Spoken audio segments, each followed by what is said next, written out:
8 de la mañana, 40 minutos. La Bolsa de Comercio tuvo resultados mixtos. El IPSA cayó un 0,19%, pero el ICPA subió un 0,15%. Con cierre a la baja quedó Nueva York. En Wall Street el Dow Jones perdió un 1,23% y el Nasdaq un 0,16%. El dólar subió subió un peso con 59 centavos. Se cotizó comprador en 907 pesos con 50, vendedor 909 pesos con 10. El euro está en 913 pesos con 76 centavos. Unidad de fomento para hoy, 33.446 pesos con 25 centavos. Pasa con el cobre. Ayer bajó un 1,41% en la Bolsa de Metales de Londres. Quedó en $3 con 54 centavos la libra. Hasta ahora está a la baja, está en $3 con 50 centavos. El precio del petróleo Brent, que sirve de referencia para Chile, disminuyó un 0,82% en Londres, donde el barril cerró en $99 con 73. En estos instantes está en $99 con 48. En Nueva York, el valor del WTI bajó un 0,03%, se cotizó en $93 con 58. A esta hora está en $93 con 44 centavos el barril. Hay expertos que dicen que la economía chilena podría entrar en recesión durante este segundo semestre, en línea con una contracción de casi todos los sectores productivos y que podría profundizarse hacia 2023. Comercio e industria apuntaron a un desempeño negativo en la segunda mitad del año, luego de la desaceleración que constataron en la última parte del primer semestre. Joaquín Aguilera, muy buenos días. Hola, Joaquín. Hola, buenos días. Sí, el primer semestre del año ya está jugado para la economía chilena y por eso ahora los expertos están apuntando los cálculos más bien a lo que va a ser la segunda mitad del año, porque si bien las cifras del mes de junio dieron cuenta que la actividad económica todavía está en números azules, hay varios matices para poder analizar en estos datos. 6,4% habría sido el crecimiento promedio del primer semestre en la economía chilena, donde incluso se logró evitar una recesión técnica, lo que hubiese sido encadenar 2 trimestres consecutivos a la baja, porque si bien la economía perdió ritmo entre enero y marzo, tuvo un leve repunte de 0,3% en lo que fue el segundo trimestre del año. Uno de los consensos, sin embargo, es que estas cifras están ocultando que, por ejemplo, en cuanto a la actividad no minera, solamente los servicios son los que han mostrado buen desempeño en esta primera mitad del año, sobre todo en la última parte, y especialmente tiene que ver con servicios, por ejemplo, del sector gastronómico, restaurantes, cafés, hoteles, que hasta el año pasado en esta misma fecha seguían bastante afectados por restricciones sanitarias. Son actividades que en realidad este año están siendo impulsadas por una alta base de comparación, por el hecho de que recién en 2022 vieron una apertura total de sus actividades. Sin embargo, también lo que fue otra fuente de crecimiento, la fuerte inyección de liquidez que se vio el año pasado y que de hecho se mantuvo dando bastante impulso en la primera parte de este 2022, ya se está comenzando a diluir. Eso se está notando, por ejemplo, en cuanto a cómo ha caído uno de los sectores que por muchos meses fue el motor de este crecimiento y que es el comercio. Ya en junio la actividad del comercio tuvo su peor desempeño desde el año 2020, por eso las cifras son en cierta forma mentirosas y según la gerenta de estudios de la Cámara Nacional de Comercio, Bernardita Silva, esto se va a comenzar a despejar con mucho mayor nitidez en el segundo semestre. Uno puede ver que el resultado final está fuertemente incidido por el sector servicios, que es el único sector que crece. Por su parte, el sector comercio marca una fuerte caída de 5,9% anual y cerrando el semestre con un alza de 4,1%. Ahora esperamos que el sector comercio profundice aún más sus caídas durante la segunda mitad del año, dadas las altas bases de comparación que vamos a enfrentar, junto con una evidente desaceleración del consumo que hemos visto en los últimos meses. Ahora, con este escenario, los expertos, por supuesto, que están comenzando a ajustar sus hojas de cálculo y la gran pregunta es si la economía va a entrar en recesión técnica, 2 trimestres consecutivos de crecimiento negativo ya en este segundo semestre, considerando que, por ejemplo, la proyección anual de la mayoría de los organismos del Banco Central, del Ministerio de Hacienda, también del Fondo Monetario Internacional, está en torno a un crecimiento que debería ser cercano a 1,8% este año, lo que considerando este crecimiento de 6,4% que hubo en el primer semestre, por supuesto que incorpora un ajuste bastante relevante en la segunda mitad del año. La liquidez va a comenzar a desaparecer con mucha mayor claridad y entonces se va a ver, por ejemplo, el impacto de la política monetaria contractiva que está aplicando el Banco Central. Es lo que advierte el economista jefe de BCI, Sergio Lehmann, quien cree que este escenario de recesión es prácticamente inevitable el segundo semestre, lo que ya se puede desprender incluso al analizar lo que fueron las cifras de la primera mitad del año. Básicamente lo que evitó, en definitiva, la recesión, o que se manifestara técnicamente la recesión, fue algún aporte positivo de minería, que tiene que ver poco con la demanda interna, sino que tiene que ver con otros factores. Yo creo que es casi inevitable. Yo creo que vamos a ir viendo que la demanda interna va a ir profundizando el ajuste, va a notarse con un poquito más de fuerza la acción de la política monetaria, que está siendo muy contractiva. Ahora, algo más moderado es el economista jefe de Finsa, Nathan Pincheira, que si bien cree que es probable comenzar a ver tasas de crecimiento negativas, sobre todo entre agosto y septiembre, la recesión, entendida con su definición técnica, probablemente va a ser mucho más profunda, mucho más notoria ya a contar del año 2023. 2023 va a ser un año un poco más complejo en términos de crecimiento y de hecho en términos interanuales se proyecta que la economía podría contraerse. Creo que el segundo semestre va a ser un semestre de variaciones interanuales bastante más lentas, con una altísima probabilidad de que de septiembre en adelante empecemos a ver caídas en la comparación interanual. Una visión similar también a la que manifestó Daniel Soto, economista y rector del Instituto Profesional Santo Tomás, atendiendo sobre todo a un factor que va a ser determinante para el próximo año, que tiene que ver con las bajas proyecciones de inversión que hay en la economía chilena. La demanda interna en la que va a caer fuerte el año 2023, se proyecta el Banco Central con una caída de un 3,4%, liderado principalmente por el consumo privado y la inversión bruta con una caída muy fuerte, que ya se va a ver este segundo semestre con una proyección del Banco Central del negativo 4,8% y para el próximo año de un menos 2,2%. Ahora, que el 2023 va a ser más complejo es una realidad. La discusión respecto a si técnicamente la economía chilena va a entrar en recesión el segundo semestre va a ser algo que se va a ir dilucidando conforme avancen las semanas, pero lo cierto es que las proyecciones no son positivas. La Cámara Nacional de Comercio y la SOFOFA también son gremios que han reconocido que van a tener un desempeño mucho más negativo en esta segunda mitad del año, y de hecho se acaba de, hace minutos solamente, publicar el informe de percepciones de negocios por parte del Banco Central, una encuesta que se hace a 55 empresas de distintos tamaños a lo largo del país, donde la mayoría revela proyecciones bastante negativas en cuanto a que esperan mayores costos, menores ventas, menores ganancias, y de hecho casi un 75% de las empresas ha reconocido que o bien retrasará o derechamente canceló lo que son decisiones de inversión, que además no tienen que ver con grandes proyectos, sino que más bien con ajustes operativos para poder continuar funcionando. Tomás, Caterina. ¿Hay alguna medida del gobierno para revertir en parte todo esto? Te pregunto porque hay medidas para bajar la inflación que son medidas restrictivas, medidas de congelamiento de la actividad. ¿Qué medida va a haber procrecimiento, de inversión, de ahorro? Porque eso es lo que, según opositores, incluso economistas bien independientes, dicen que hay poco en el gobierno y que eso va a afectar enormemente o puede contribuir a afectar la recesión, que puede ser larga, o el congelamiento de la economía. Y lo segundo es que ya no hay recursos para dar bonos. Entonces también hay un problema de política fiscal que estaría en entredicho. Esa es una de las grandes críticas que se ha hecho al mirar, por ejemplo, todo lo que ha sido la agenda del gobierno en materia económica este año. Ha estado bien centrada en apoyar sobre todo a los hogares, a que se pueda paliar, por ejemplo, los efectos de la inflación. ¿Qué ha dicho el gobierno? Está tratando de apoyar, por ejemplo, por el lado de las pymes, entregando mayores facilidades de crédito. Está, por ejemplo, fusionando a través del MEPCO, lo que también dicen podría contribuir a bajar los costos de producción, los costos operativos, pero medidas pro crecimiento, pro inversión han sido las grandes ausentes, según la opinión de varios analistas. De hecho, si uno revisa, por ejemplo, las declaraciones que se hacían a comienzos de año, se decía que claramente la inversión privada probablemente no iba a estar ayudando a las cifras de crecimiento por este escenario, y que en ese sentido la inversión pública podía ser una palanca importante para poder reactivar la economía. Lo cierto es que hasta ahora, en términos de ejecución de proyectos, según lo que se informó en el último informe de finanzas públicas, eso también ha estado bastante por debajo de lo que ha sido la ejecución, por ejemplo, respecto a años anteriores. Muchas gracias. Buenos días. Gracias, Joaquín. Hasta pronto. Hablemos acerca de inversión inmobiliaria. La incertidumbre política y económica local, ya estábamos revisando algunas de las cifras, las restricciones que enfrentan las personas para acceder a crédito, la inflación, la caída en las ventas de viviendas y los problemas judiciales y ambientales que enfrentan diversos proyectos.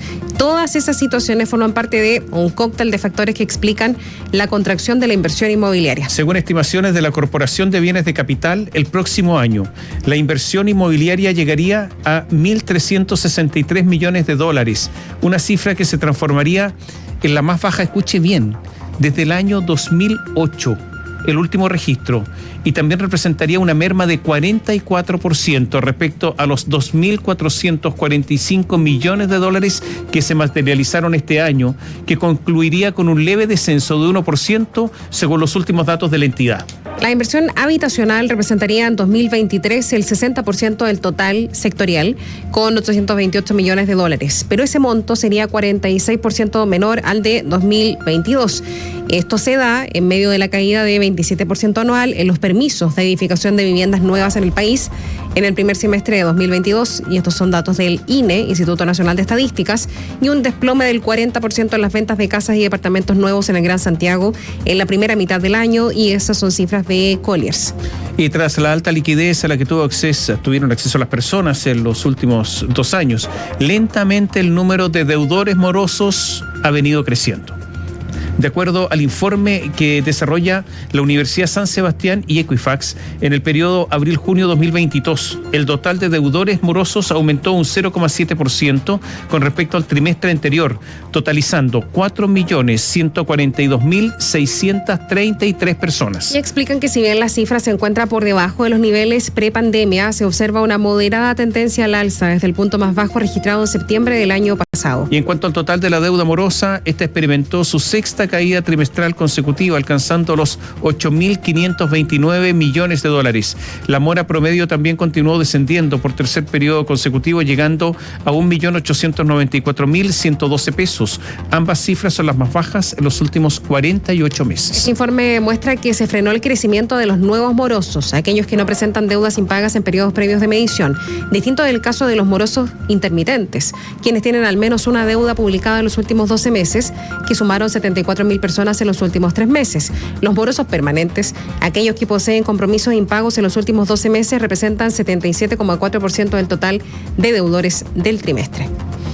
Y la Comisión de Hacienda de la Cámara retomó la tramitación del proyecto de reforma tributaria del gobierno, escuchando los últimos puntos de la iniciativa, en donde se determinó un cronograma preliminar para la discusión que podría concluir en septiembre. El ministro de Hacienda, Mario Marcel, expuso los cambios que se proponen en materia de IVA, ventas y servicios, además de los impuestos a herencias y donaciones que concitaron la mayor atención. La iniciativa del Ejecutivo pretende eliminar las actuales exenciones en esta materia, que según expuso el ministro incluyen donaciones por hasta 15 millones de pesos anuales durante 10 años. El jefe de Hacienda argumentó que dichos aportes no son a entidades filantrópicas, se los calificó como un mecanismo de elusión que dijo no corresponde a personas de bajos ingresos, por lo cual se justifica su eliminación. Este año las cifras de recaudación de impuestos a las donaciones han sido mayor que lo habitual. Cabría preguntarse si acaso, ¿cierto?, en casos como esos, sea cual sea la razón por la cual se está haciendo las donaciones entre familiares, si habría sido preferible que no existiera el impuesto a las donaciones, o sea, que no se hubiera pagado ningún impuesto por el hecho de subdividir la riqueza de una familia. En la derecha insistieron en sus cuestionamientos a la magnitud de la reforma que, según el diputado UDI Guillermo Ramírez, provocará desequilibrios relevantes en la economía. La reforma tributaria de la presidenta Bachelet, que generó un frenazo en la economía con 4 años seguidos de inversión negativa, pretendía recaudar 3 puntos del PIB. Esta pretende recaudar 4. Nosotros de buena fe vamos a tratar de llegar a acuerdo con el gobierno, pero creemos que lo primero que tiene que hacer el gobierno es renunciar a su idea de recaudar 4 puntos del PIB. No hay forma de hacer encajar las piezas y no lesionar gravemente a la economía si es que el gobierno insiste. El diputado socialista Jaime Naranjo defendió los aspectos principales de la iniciativa que, particularmente en materia de herencias y donaciones, apuntan a reducir la evasión y elusión de impuestos. No se está creando ningún nuevo impuesto en el país. Lo único que se está haciendo en los diferentes tipos de impuestos, lo que se está haciendo es normarlos adecuadamente para reducir el impacto de la evasión y la elusión. Los impuestos que hoy día están vigentes, lo que se busca es bajar al máximo el impacto de elusión o evasión que tienen.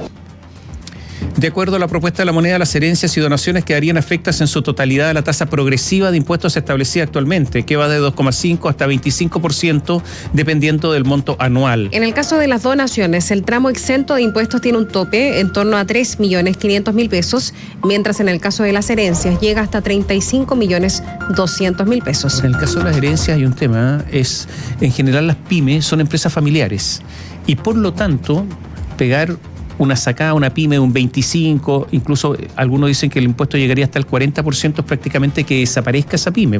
Usted saca una empresa pequeña del 25 al 40% y no queda nada, esa empresa ya no existe. Entonces ahí hay todo un tema respecto de la herencia de una organización productiva a una herencia de otro bien, pero esa distinción no se hace. A propósito de pymes, resulta que hay toda una polémica por declaraciones del ministro de Economía, Nicolás Grau, quien en una conversación con la radio Duna dijo: A las pymes, a diferencia de las personas, la inflación les trae costos y beneficios, precisando que desde el punto de vista de los consumidores son principalmente costos.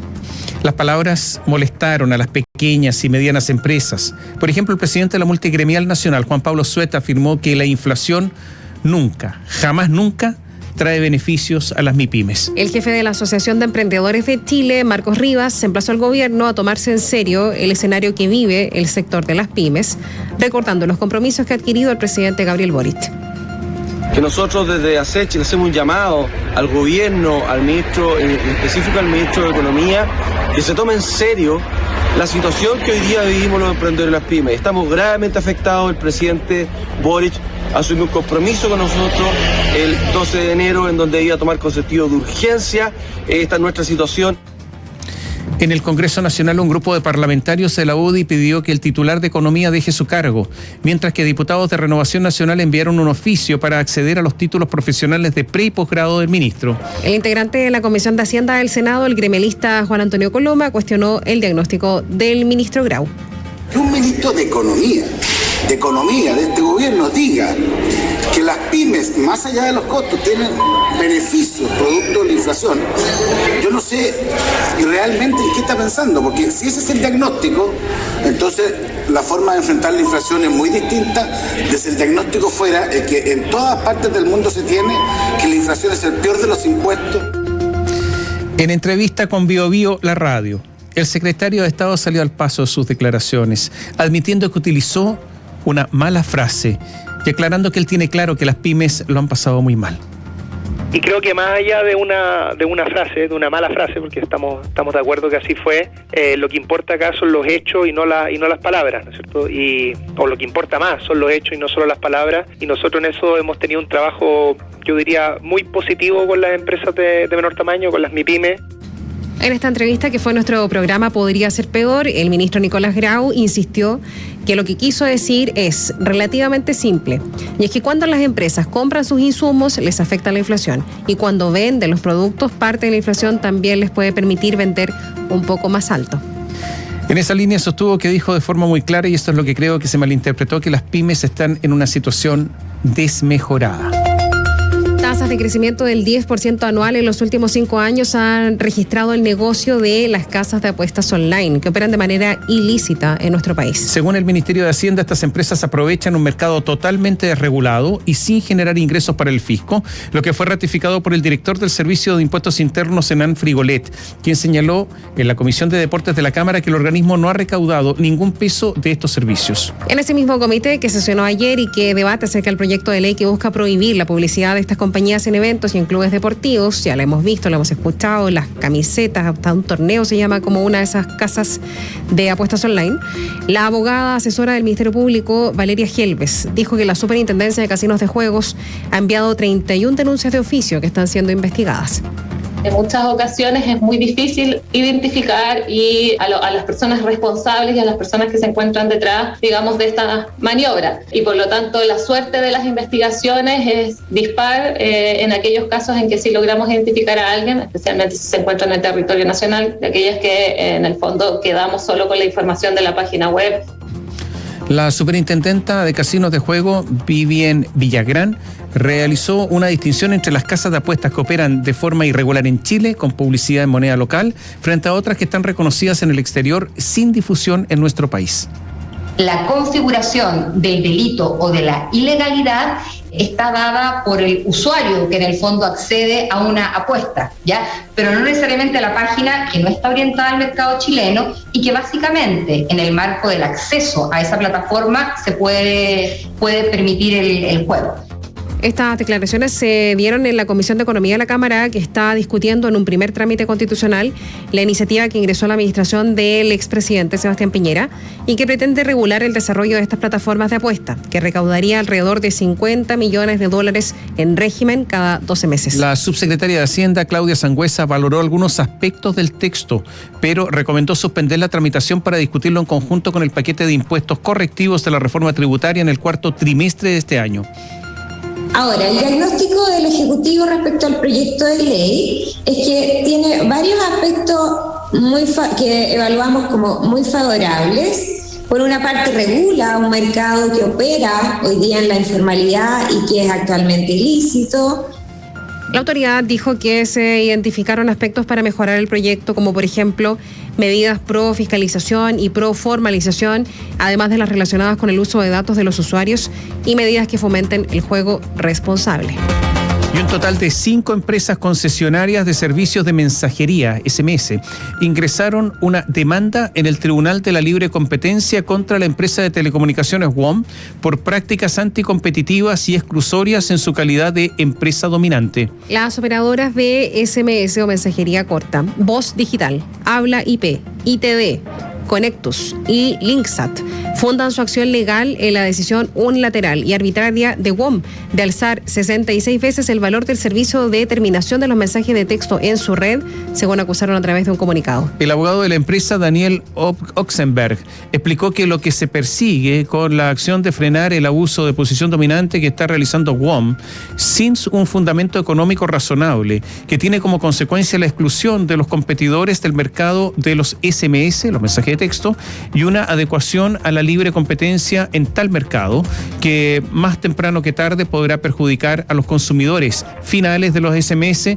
ya incorporando cargos que hoy no tienen, ya degradando el servicio. Consultada WOM por la acción de estas compañías, Catalina Ackerman, vicepresidenta de Asuntos Corporativos y Sustentabilidad de la firma, dijo: si bien no tenemos antecedentes previos o antecedentes de esta demanda, por lo que no podemos referirnos a ella en lo particular, entendemos que podría estar vinculada a la misma consulta que algunas empresas están haciendo ante la Fiscalía Nacional Económica, y dijo que estaban comprometidos con entregar siempre el mejor servicio a todos nuestros clientes y por la misma razón nuestros esfuerzos están orientados a trabajar activamente con las distintas compañías.